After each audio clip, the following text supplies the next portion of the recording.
It was a typical night in this family-friendly Cortland neighborhood.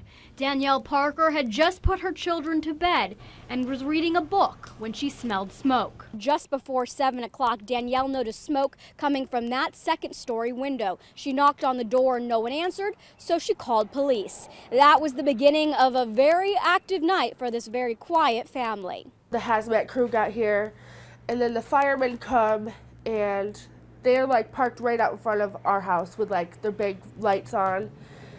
They set up a tent and a table and stools. When police arrived on scene, they smelled ammonia and realized there was a meth lab inside apartment number 2. You could kind of smell like chemicals.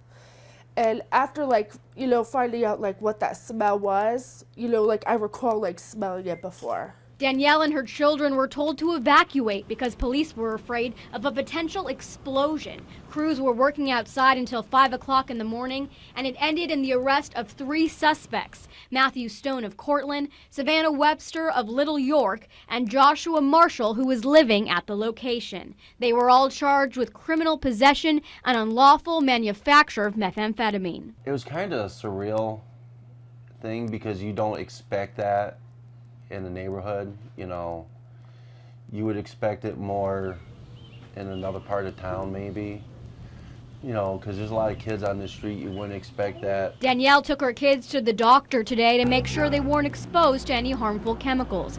And after an exciting night that seemed like a scene from a movie, they're looking forward to getting back to their everyday lives. Reporting from Cortland, I'm Dora Scheidel.